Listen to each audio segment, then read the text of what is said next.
Nous aurons notre réunion en deux temps ce soir. Je vais commencer par l'étude d'une dernière et petite parabole. Et ensuite, nous aurons un temps pour répondre aux questions auxquelles je n'ai pas répondu hier. Alors, nous allons lire dans le même texte que celui que nous avons lu ce matin, c'est-à-dire le grand discours de Jésus sur son retour, discours qu'il a prononcé sur le mont des Oliviers. Il est très intéressant de noter que le mont des Oliviers est une montagne très particulière. Selon le livre de Zacharie, c'est la montagne sur laquelle les pieds du Messie se poseront au temps de la fin. Et lorsque le Messie reviendra, aura lieu un événement qui est central dans l'espérance du peuple d'Israël. Et cet événement qui inaugurera l'avènement du royaume sera la résurrection des morts.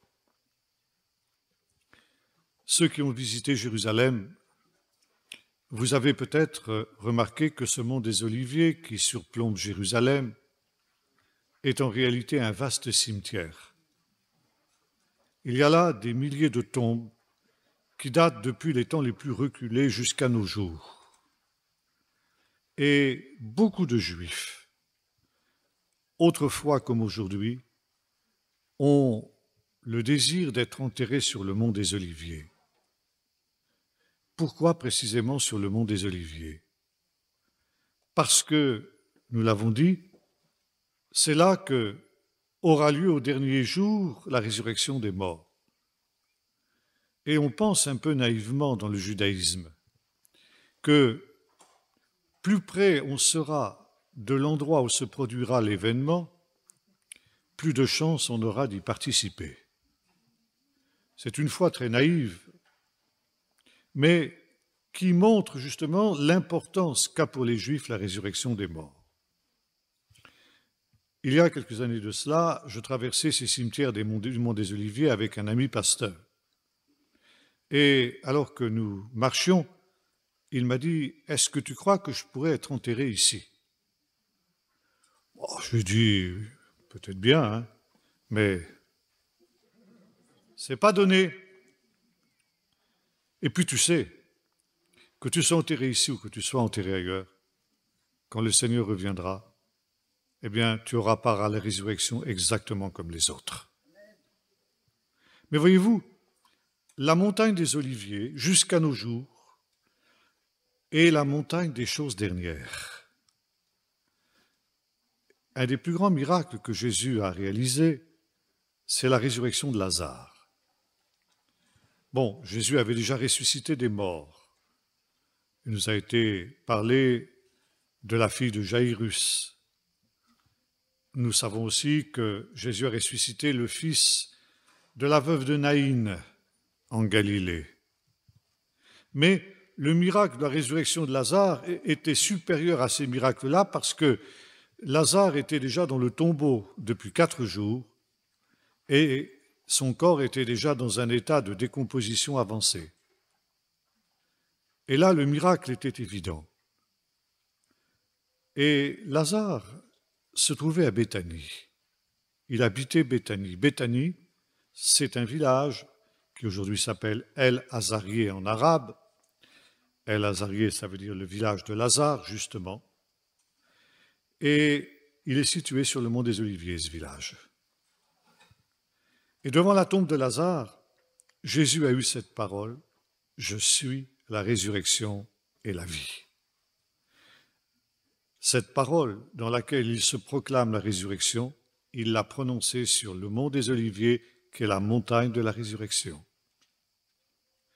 Et alors que ses disciples lui ont posé la question « Quel sera le signe de ton retour ?» Jésus les prend et s'assied avec eux sur la montagne des Oliviers, où l'on a cette vue extraordinaire sur Jérusalem. Et sur cette montagne des choses dernières, il va leur donner un enseignement sur les choses dernières. Voyez-vous, rien n'est laissé au hasard dans l'Évangile. Et nous allons lire justement ce texte où, au chapitre 24, verset 29 de Matthieu, Jésus dit ceci. « Aussitôt après ces jours de détresse, le soleil s'obscurcira, la lune ne donnera plus sa lumière, les étoiles tomberont du ciel et les puissances des cieux seront ébranlées. Alors le signe du Fils de l'homme paraîtra dans le ciel, toutes les tribus de la terre se lamenteront et elles verront le Fils de l'homme venir sur les nuées du ciel avec beaucoup de puissance et de gloire. Il enverra ses anges avec le chauffard retentissant et ils rassembleront ses élus des quatre vents depuis une extrémité du ciel à l'autre, jusqu'à l'autre. Recevez l'enseignement de la parabole du figuier. Dès que ses branches deviennent tendres et que ses feuilles poussent, vous savez que l'été est proche. De même, vous aussi, quand vous verrez tout cela, sachez que le Fils de l'homme est proche et à la porte. En vérité, je vous le dis, cette génération ne passera pas que tout cela n'arrive. Le ciel et la terre passeront, mais mes paroles ne passeront pas. Pour ce qui est du jour et de l'heure, personne ne les connaît, ni les anges des cieux, ni le Fils, mais le Père seul. Comme au jour de Noé, ainsi en sera-t-il à l'avènement du Fils de l'homme. Car dans les jours qui précédèrent le déluge, les hommes mangeaient, buvaient, se mariaient et mariaient leurs enfants jusqu'au jour où Noé entra dans l'arche. Ils ne se doutèrent de rien jusqu'à ce que le déluge vienne et les emporte tous.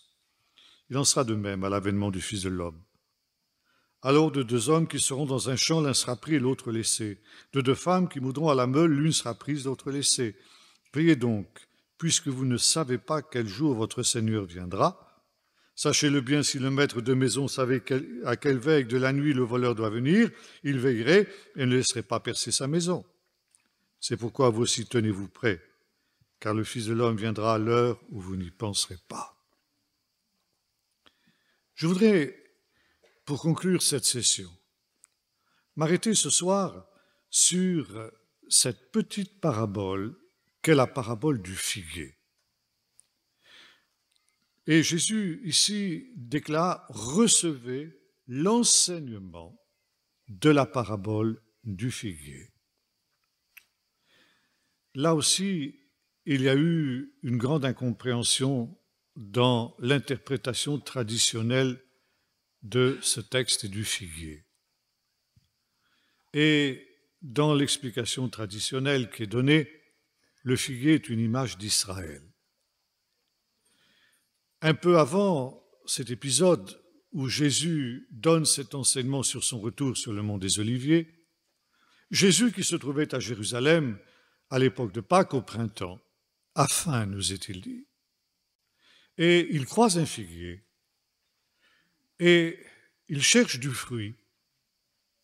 Bon, vous allez me dire, c'était peut-être pas la bonne saison pour ça, si.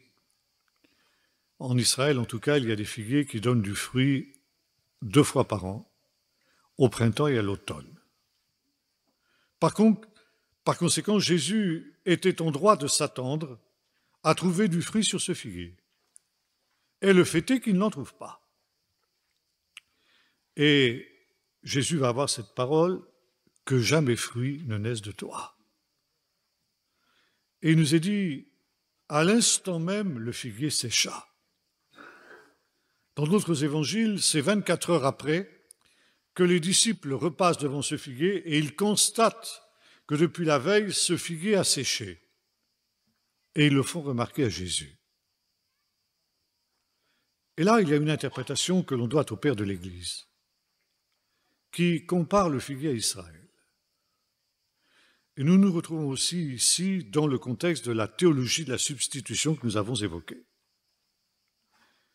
Israël est semblable à un figuier, et quand le Seigneur est venu, il a cherché du fruit sur ce figuier et il n'en a pas trouvé. Alors il a maudit le figuier, c'est-à-dire il a maudit Israël. Et Israël est devenu semblable à un arbre mort, à un arbre desséché, et Jésus a dit que jamais plus fruit ne naisse de toi. Par conséquent, il n'y a plus rien à attendre d'Israël. Israël est définitivement mis de côté au profit de l'Église et il n'a d'autre solution, d'autre espérance que d'entrer dans l'Église au temps de la fin. Ce qui est contraire à l'enseignement de Paul qui prend l'exemple d'un autre arbre pour comparer Israël. Et cet arbre, eh bien, c'est l'olivier. Et il avertit le païen en disant, attention, ne t'illusionne pas. Ce n'est pas toi qui portes la racine, c'est la racine qui te porte. Et la racine, c'est Israël. Et à partir de cette parabole du figuier, on a inversé la perspective.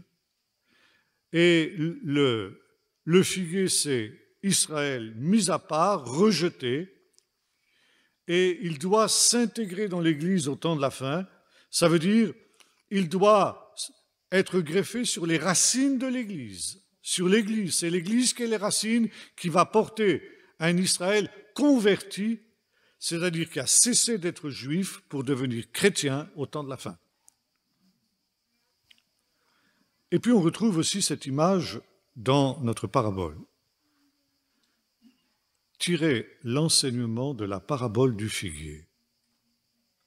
Et là aussi, on affirme que le figuier, c'est Israël. Le figuier n'est pas l'image d'Israël. Dans la tradition juive, le figuier, c'est l'image de la Torah. Et pourquoi de la Torah? Parce que quand on regarde un figuier, on constate qu'aucune de ses feuilles n'est semblable à l'autre. Ça veut dire que c'est comme les versets de la Torah. On peut relire 70 fois, disent les sages, le même verset. Et chaque fois, il nous apparaîtra sous un jour différent. Et chaque verset de l'Écriture a 70 sens différents. 70 enseignements possibles à tirer de chaque verset. 70, c'est un chiffre symbolique, bien sûr. C'est le chiffre de la perfection. 10 fois 7, ça veut dire une infinité de sens. Et on raconte cette petite histoire d'un rabbin qui donne un travail à son élève. Il lui dit, tiens, voilà un verset, va et trouve-moi les 70 sens de ce texte.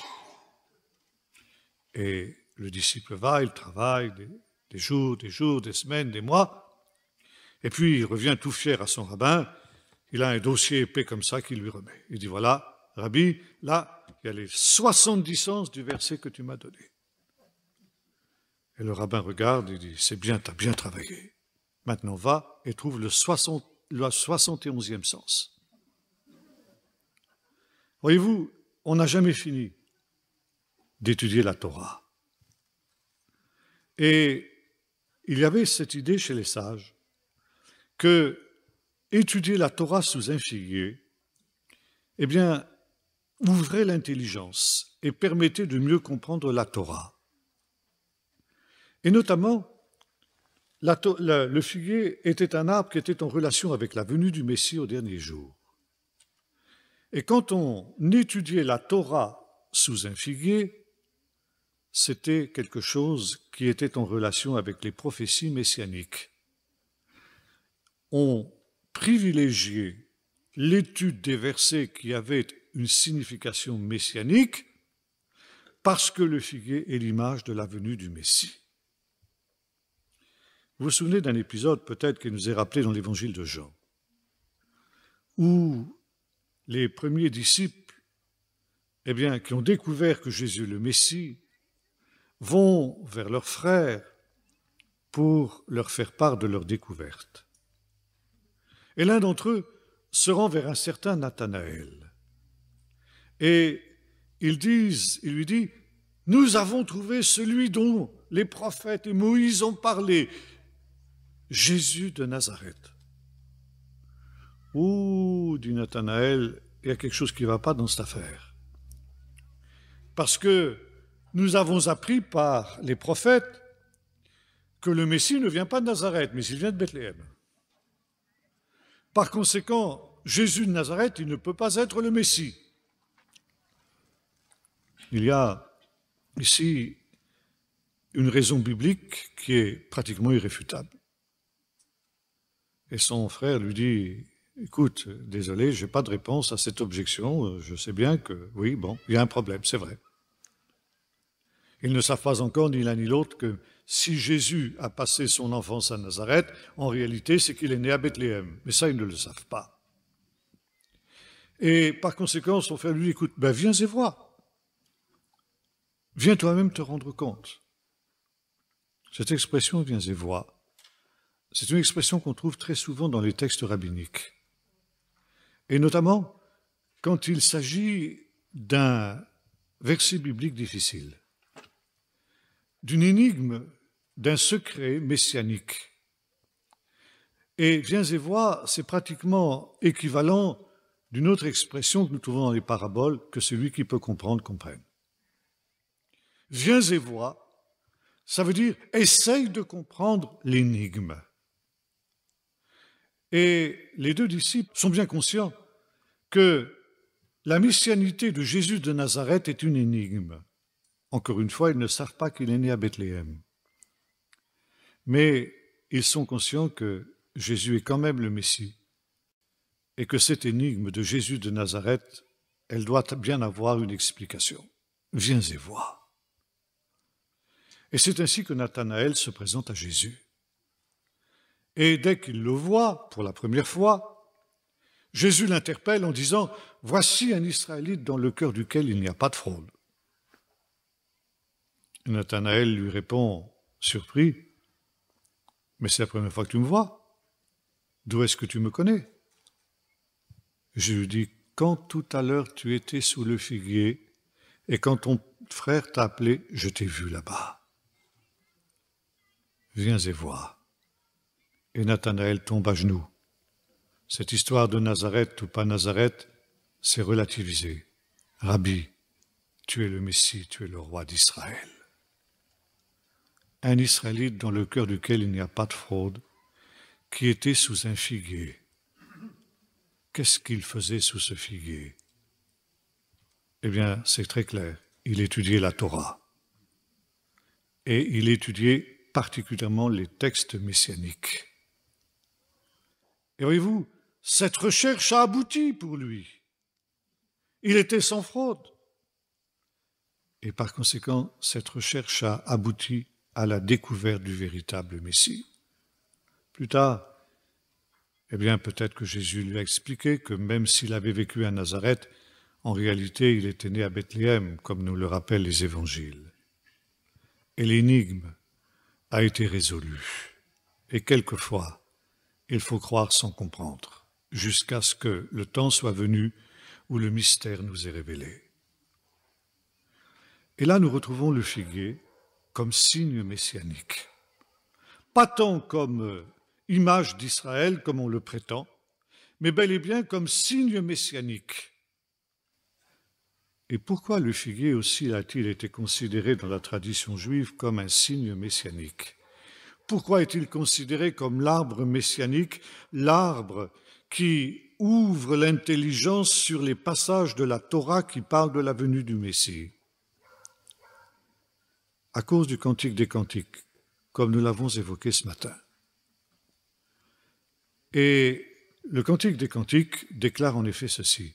« Viens, mon ami, ma belle, car l'hiver est fini, la pluie est partie, le figuier fleurit dans nos campagnes. »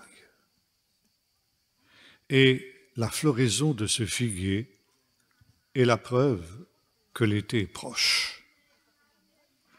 Et c'est cette image que Jésus reprend ici, à partir du Cantique des Cantiques lui-même. Et c'est aussi à cause de ce texte du Cantique des Cantiques que le figuier est devenu dans la tradition juive cette image des passages de la Torah qui parlent de la venue du Messie. Maintenant, revenons à cette parole de Jésus.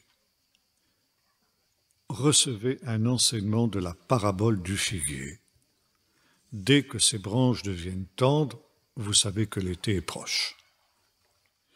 Alors là, notre occidentalisation de l'Évangile nous joue aussi des tours.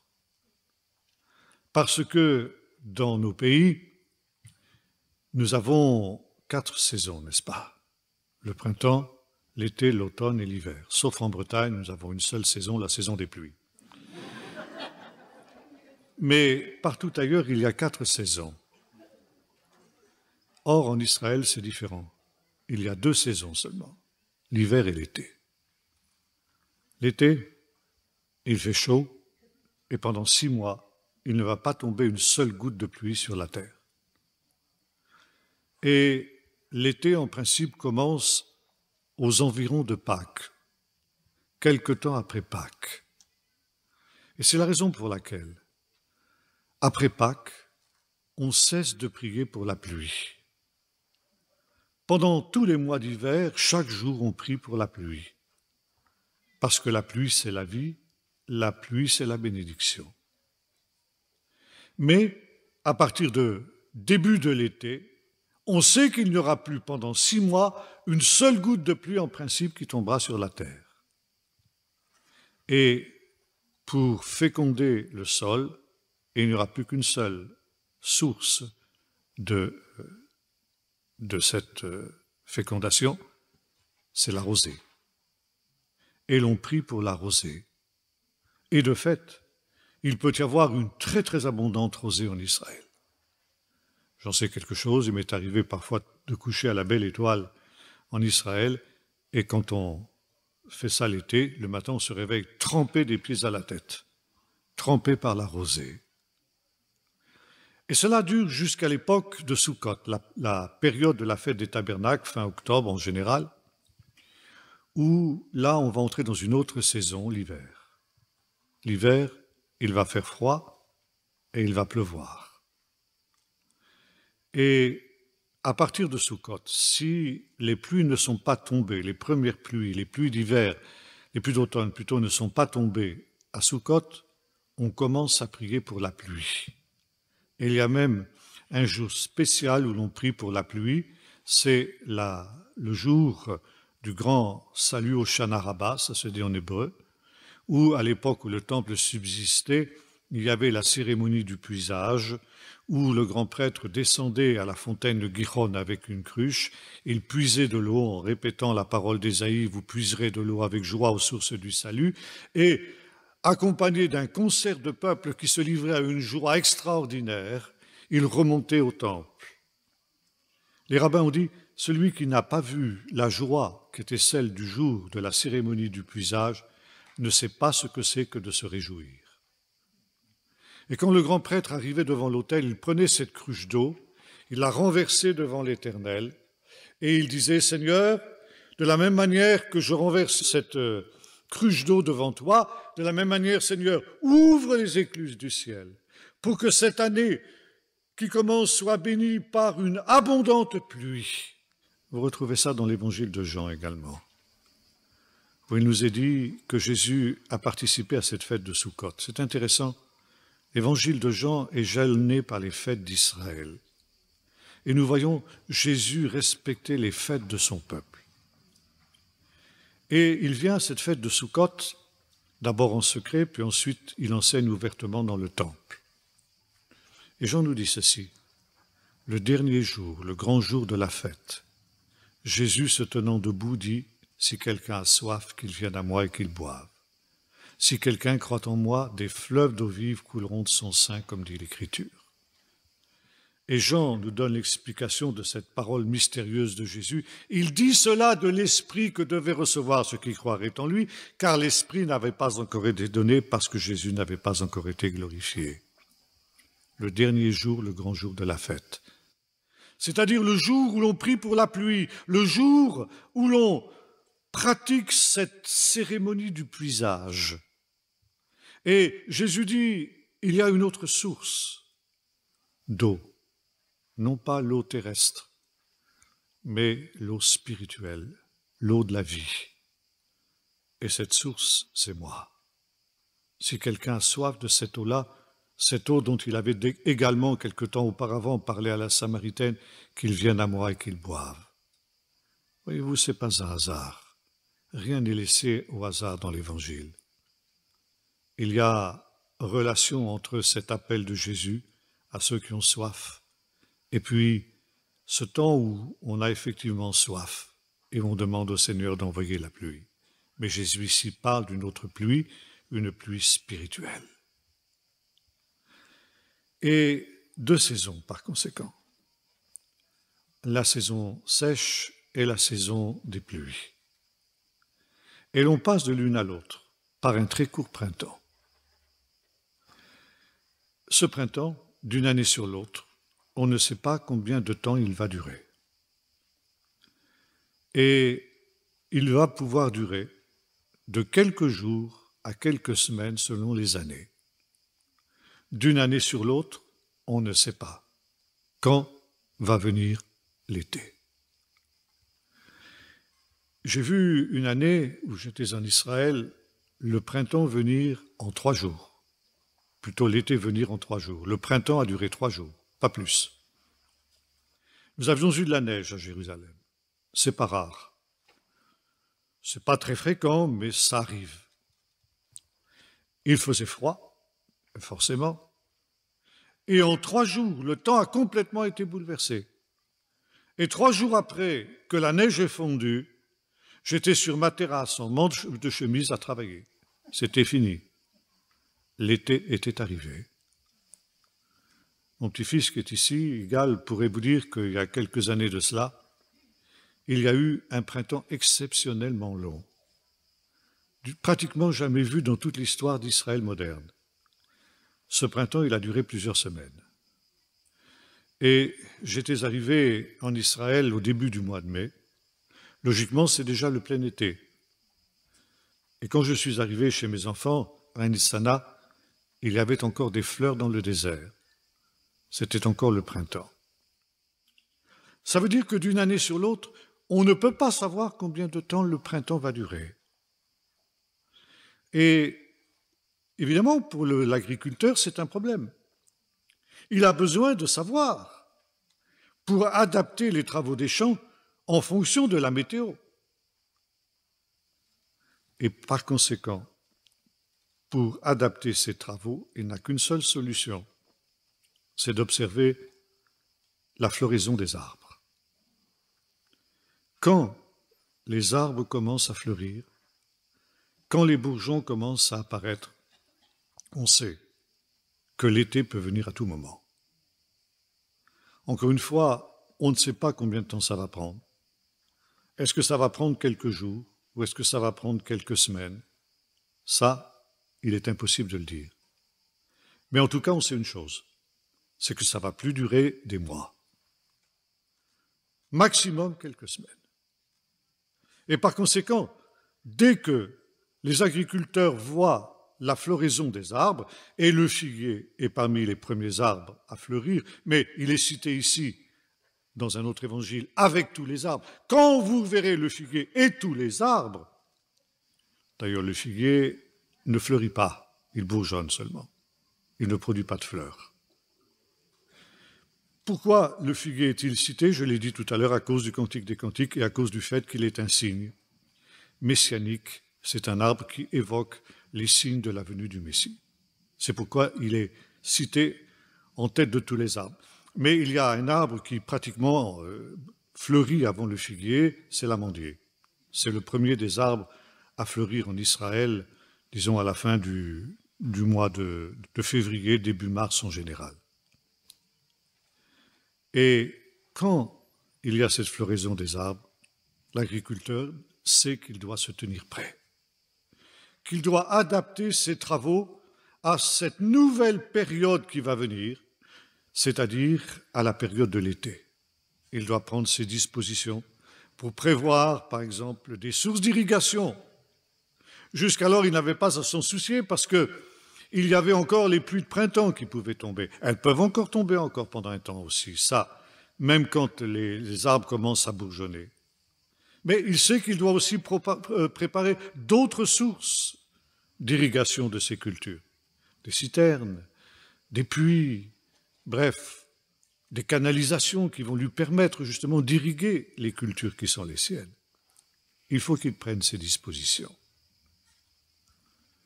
Et Jésus dit, tirez l'enseignement de la parabole du figuier. Qu'est-ce que cette parabole veut nous enseigner? Qu'est-ce que Jésus veut nous enseigner par cette parabole? Jésus répond ici à une question qui est celle des disciples et qui forcément est aussi la nôtre parce que nous ne sommes pas différents d'eux. Seigneur, tu viens de nous parler de ton retour. Mais quand cet événement aura-t-il lieu? Est-ce que nous pouvons savoir quand cet événement aura lieu? Et Jésus répond non. Vous ne connaîtrez ni le jour ni l'heure. C'est un mystère qui a été caché aux hommes, aux anges et même au Fils. Même moi, Jésus, je ne connais pas ce jour. C'est le secret de Dieu seul. Dieu seul le sait. Bien sûr, maintenant que Jésus est remonté dans sa gloire, il le sait. Mais quand il était sur la terre, il ne le savait pas. Par conséquent, vous êtes exactement comme l'agriculteur qui sait que nous arrivons maintenant à la fin de l'hiver. Et il y a des signes que nous arrivons à la fin de l'hiver parce que, effectivement, comme à la fin de l'hiver en Israël, eh bien, les feuilles, disons les arbres, commencent à bourgeonner, et notamment le figuier. Et c'est quoi qui commence à bourgeonner? Ce sont les signes que Jésus a donnés dans les versets précédents. Et par conséquent, vous ne pouvez pas savoir combien de temps le printemps va durer. Mais comme le dit le Cantique des Cantiques, la pluie est finie, l'hiver est parti. On entend le chant de la tourterelle. La tourterelle, c'est aussi dans la tradition juive une des images de la venue du Messie. Et le figuier fleurit dans nos campagnes. Et quand il en est ainsi, on sait qu'on est entré dans le printemps. Cette période intermédiaire entre l'hiver et l'été. Mais de la même manière que l'agriculteur ne sait pas combien de temps va durer cette période intermédiaire, de la même manière, vous, mes disciples, vous ne pouvez pas savoir combien de temps va durer ce printemps, combien de temps va durer ce temps intermédiaire. Quelques années, quelques dizaines d'années, on ne peut pas le dire. Une chose est certaine, néanmoins, c'est que ça ne va plus durer des siècles. De la même manière que l'on sait, quand le figuier bourgeonne et quand les arbres bourgeonnent, que ça ne va plus durer des mois, de la même manière, quand vous verrez ces signes, vous saurez que vous êtes dans le temps. Ça peut tarder encore, oui, mais ça ne durera plus des siècles. On est dans le temps. Et Jésus déclare ceci, cette génération ne passera pas que tout cela n'arrive. Quand ces événements se produiront, et quels événements? Eh bien, ce que Jésus a évoqué dans les versets précédents, là, il faudrait surtout relire l'évangile. La version que Luc nous donne, c'est lui qui nous donne la chronologie la plus exacte. Nous en avons déjà parlé. La ruine de Jérusalem en 70 inaugure un temps spécial que Jésus appelle le temps des nations. Un long temps. Ce long temps de la maturation du royaume que nous avons évoqué. Ce temps qui va être une épreuve pour les élus parce que ce sera le temps de la patience et de la persévérance. Et en même temps, ce sera un temps de lutte et de combat parce qu'en même temps, un temps de persécution à cause de la grâce de Dieu envers les méchants. Et à la fin de ce temps, qui sera comme un hiver, un long hiver, un hiver qui à bien des égards apparaîtra comme un hiver interminable. Mais au temps de la fin, un événement se produira. Parce que la ruine de Jérusalem entraînera la dispersion du peuple d'Israël, le 4e exil d'Israël, le plus long de toute son histoire. Mais de la même manière que les 3 exils précédents se sont terminés par le rassemblement d'Israël, de la même manière, ce 4e exil s'achèvera aussi par le rassemblement d'Israël. Et quand Jérusalem cessera d'être foulée aux pieds par les nations, lorsque Jérusalem cessera d'être sous la souveraineté des nations et que le peuple juif sera rassemblé à nouveau dans sa patrie, alors ce sera le signe messianique par excellence. Et dans ce temps-là, vous saurez que c'est la fin de l'hiver. C'est comme quand l'agriculteur voit les arbres bourgeonner. Et par conséquent, ce sera le moment d'adapter sa conduite en fonction de ce temps nouveau qui va venir. Cette génération ne passera pas. Alors, je vois la question qui est dans votre cœur. Ce n'est pas la peine que vous la posiez, je vais la poser pour vous. Une génération, c'est combien de temps? On veut toujours évidemment calculer les dates, c'est notre... On n'est pas différent des disciples à ce niveau-là. Et dire une génération, c'est combien de temps, c'est une manière de calculer une date, ou de donner en tout cas une approximation. Alors une génération, c'est combien? C'est 25 ans, c'est 80 ans, c'est 40 ans? Ni ça, ni ça. Il y a deux mots en hébreu pour parler de génération. Et le mot le plus souvent employé, c'est le mot d'or. D'or. Et d'or, ce n'est pas exactement ce que nous entendons par une génération. D'or, ça veut dire une assemblée, un rassemblement. Et nous qui sommes ici ce soir, nous sommes une d'or, une génération, selon la Bible. Mais il y a ici des gens de tous âges, n'est-ce pas? En fait, dans une même époque, il y a au moins 4 générations qui vivent ensemble. Les arrière-grands-parents, les grands-parents, les parents et les enfants, n'est-ce pas? Et ça veut dire que là aussi, il est inutile d'essayer de trouver des dates, de trouver des durées. D'or, c'est des gens qui vivent ensemble dans un même temps et dans une même époque. Et si nous doutions de cette incapacité qu'est la nôtre de calculer une durée même en prenant comme référence une génération, justement la parabole du figuier nous ramène à cette idée. Vous ne savez pas. Ça peut durer quelques années, ça peut durer aussi quelques dizaines d'années, mais ça ne durera pas des siècles. C'est tout ce qu'on peut dire, et c'est la chose importante. Nous sommes dans le temps, dans la d'or, ça veut dire dans cette période de l'histoire où un certain nombre de ceux qui vivent dans ce temps-là, en tout cas, verront le royaume de Dieu, vraisemblablement les plus jeunes. Mais peut-être aussi, parce que nous ne savons pas, les choses peuvent être hâtées également. Peut-être que même les plus anciens le verront. Nous ne pouvons pas savoir. Et finalement, dit Jésus, ce n'est pas la chose importante. La chose importante, c'est d'être prêt. La chose importante, c'est d'être capable d'entendre ce son du chauffard dont Jésus parle dans les versets précédents. Voyez-vous ici, il y a 2 rassemblements. On m'a posé une question ici et j'y réponds d'avance, ça m'évitera de le faire tout à l'heure.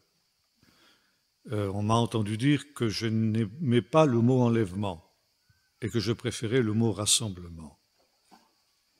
Et quelqu'un me fait remarquer que dans l'Épître aux Thessaloniciens, il est question que nous serons enlevés. Oui, le mot enlever apparaît, mais le mot enlèvement n'apparaît pas. Vous allez me dire que c'est jouer sur les mots, peut-être, mais encore une fois, j'aime bien employer les mots bibliques. Et l'enlèvement, c'est une expression qui nous vient des chrétiens anglo-saxons, rapture. Mais la Bible n'emploie pas ce mot du tout. Le mot employé, c'est le mot rassemblement. Et quand Jésus nous parle de son retour dans ses discours eschatologiques sur le mont des Oliviers, il évoque 2 rassemblements. 2 rassemblements. Le premier est cité par Luc, par lui seul. Et Luc nous dit ceci, qu'au temps où le temps des nations prendra fin, eh bien, le peuple d'Israël sera rassemblé dans la Jérusalem terrestre. Or, il faut savoir qu'il y a 2 Jérusalem. Et ça, tout chrétien devrait le savoir, même si on ne connaît pas l'hébreu. Quand on connaît l'hébreu, c'est encore plus évident. parce que Jérusalem en hébreu ne se dit pas Yerushalem, même si ça apparaît à plusieurs reprises dans les psaumes en particulier, mais c'est très rare. Mais l'expression la plus courante pour désigner Jérusalem, c'est Yerushalayim. Et Yerushalayim, c'est dans la grammaire hébraïque ce qu'on appelle un duel. Ça veut dire un pluriel particulier pour tout ce qui va par paire. Yadaim, les mains, Enaim, les yeux, Oznaim, les oreilles, Raglaim, les pieds, etc.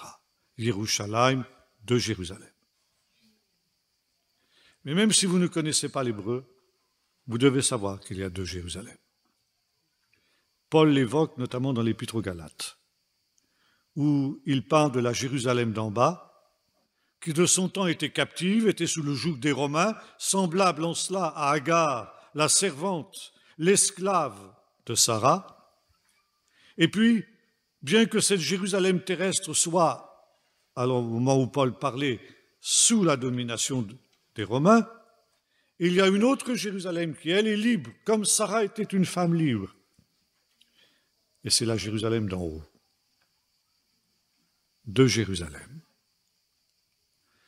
Et cette idée, vous la retrouvez aussi d'ailleurs dans l'Épître aux Hébreux, où il nous est dit que les patriarches se sont mis en route vers la cité qui a des solides fondements, celle dont Dieu est l'architecte et le constructeur. Et vous retrouvez aussi ça dans le psaume 122. Jérusalem, tu es construite comme une ville dont les deux parties sont réunifiées. Et l'interprétation de ce verset par les rabbins est la suivante. Au temps de la fin, la Jérusalem d'en haut descendra du ciel, confère Apocalypse 21 et 22, et s'unira avec la Jérusalem terrestre, et les deux Jérusalem n'en formeront plus qu'une. Et Jésus, dans ses discours sur la fin des temps, évoque deux rassemblements dans ces deux Jérusalem avant la réunification. Dans Luc, il est question du rassemblement des Juifs dans la Jérusalem terrestre, rassemblement qui est un processus qui prend un certain temps. Et ce processus, il est en cours. Depuis maintenant plus d'un siècle, ce processus est en cours. Et ici, dans Matthieu 24, verset 31, il est question d'un autre rassemblement. Il enverra les anges avec le chauffard retentissant. Il rassemblera les élus des quatre extrémités de la terre dans son royaume. C'est tiré d'un texte d'Ésaïe qui dit ceci. Alors on sonnera du grand chauffard et vous serez rassemblés un à un, sous-entendu dans la Jérusalem terrestre et céleste en même temps. Ça veut dire que parallèlement au rassemblement d'Israël dans son pays, il y aura un rassemblement des élus dans la Jérusalem céleste. Mais un rassemblement qui sera rapide, brutal, qui ne sera pas un processus comme c'était le cas du rassemblement du peuple d'Israël dans son pays. Ce rassemblement étant le signe qui indique que le rassemblement des élus, c'est-à-dire de ceux qui sont fidèles au Seigneur, est imminent dans la Jérusalem céleste. Et quand ces deux rassemblements auront eu lieu, comme le disait le psaume 122, ces deux Jérusalem s'uniront pour n'en former plus qu'une, et ce sera le royaume de Dieu. Et Jésus ici insiste sur le caractère soudain de l'événement. L'un sera pris, l'autre laissé. Et nous retrouvons ici ce que Jésus va développer plus loin dans la parabole des vierges que nous avons vue ce matin. Eh bien, quand cet événement se produira soudainement, dans la surprise, il faudra être prêt. Il faudra avoir de l'huile et il faudra être prêt à entrer à l'instant même dans le royaume de Dieu, sans l'ombre d'un retard et sans l'ombre d'une hésitation. Ce sera tellement soudain et tellement rapide qu'il faudra être prêt instantanément. Et c'est pourquoi tout cet enseignement de Jésus sur le figuier est un appel à la vigilance. être prêt en tout temps. Puisque nous ne savons pas quand cet événement aura lieu, mais que nous savons que nous sommes dans le temps, alors comme disait Paul, il faut racheter le temps, parce que les jours sont mauvais. Et par conséquent, il ne faut pas hésiter à se mettre à part d'une génération perverse et corrompue, d'une génération qui ressemble aux deux générations les pires qui ont vécu sur la terre, la génération de Noé et la génération de Lot, qui toutes les deux étaient caractérisées par les tohévotes, les abominations décrites dans le livre du Lévitique, et particulièrement l'homosexualité. Et par conséquent, ici, l'important, c'est d'être prêt. Dernier point, Jésus dit ceci dans un autre texte, une autre petite parabole. Là où est le cadavre, là s'assembleront les vautours. Il y a quelques années, j'étais aux États-Unis, chez un pasteur de mes amis, qui est pasteur dans l'Ohio, et il nous avait emmenés, pour nous détendre un peu, visiter une de ces immenses forêts qu'il y a aux États-Unis qui s'étendent sur des hectares et des hectares. Et nous étions à un point d'observation, et soudain il me dit, tiens, regarde là-bas, tu vois, ça ce sont des vautours. Des vautours qui sont en train de se rassembler parce que là, quelque part, il y a une bête morte. Et voyez-vous, Jésus prend cette image. Quand il apparaîtra, eh bien, sa présence sera une véritable force magnétique, comme un aimant qui attirera tous ceux qui sont prêts, exactement comme un cadavre attire les vautours. Et il n'y aura pas de possibilité de s'illusionner, de se tromper à ce moment-là. Mais il n'attirera que les vautours. Ça veut dire qu'il n'attirera que ceux qui sont prêts. C'est une parabole un peu paradoxale, parce que les vautours ne sont pas forcément des oiseaux très sympathiques. Mais c'est l'image que Jésus prend. Alors, sommes-nous prêts? Voilà la question essentielle. Et ce n'est pas demain qu'il faut se préparer, parce que demain ce sera peut-être trop tard. C'est dans cet aujourd'hui qui nous est donné. Aujourd'hui, il faut mettre sa vie en règle devant Dieu. Aujourd'hui, il faut se sanctifier. Aujourd'hui, il faut enlever les souliers de ses pieds, car le lieu sur lequel nous nous trouvons est une terre sainte. Et là, nous aurons cette assurance que quoi qu'il arrive, qu'il vienne de nuit, de jour, au moment où on ne s'y attendra pas, eh bien, nous serons attirés, comme les vautours sont attirés par la présence d'un cadavre, parce que nous aurons pris garde au signe du figuier. Être des hommes comme Nathanaël, des hommes et des femmes au cœur sans fraude, qui sous le figuier de la parole de Dieu savent méditer sur le temps de la venue du Messie pour être prêts quand le Messie paraîtra et qu'il attirera les élus dans la Jérusalem céleste. Nous allons prier. Seigneur notre Dieu, merci pour cette glorieuse espérance que tu places devant nous. Être rassemblés dans ton royaume céleste, dans la Jérusalem céleste, pour ensuite nous unir à la Jérusalem terrestre, pour ensuite nous unir à ce peuple d'Israël qui entre-temps aussi aura été visité par ton esprit. Seigneur, donne-nous d'être les Nathanaël de ce temps, ceux qui sont sans fraude, et ceux, Seigneur, qui savent se tenir sous le figuier de la prophétie biblique, qui méditent comme le faisait Nathanaël sur ces prophéties pour discerner les temps, et qui observent la floraison des arbres, conscients qu'ils sont, Seigneur, que l'été est imminent, même si nous ne pouvons pas déterminer la durée de ce court printemps, nous savons que l'été est proche. Et nous voulons, comme l'agriculteur, adapter notre conduite à cette ère nouvelle qui vient. Seigneur, pour considérer que toutes les choses de ce monde sont relativisées totalement. Les préoccupations qui étaient celles des contemporains de Noé et de Lot, le manger, le boire, se marier, marier ses enfants, et toutes ces choses-là, aide-nous, Seigneur, à faire en sorte que les soucis de la vie ces préoccupations de la vie quotidienne soient relativisées et que notre seul souci soit d'être trouvé prêt quand tu viendras. Au nom de Jésus. Amen.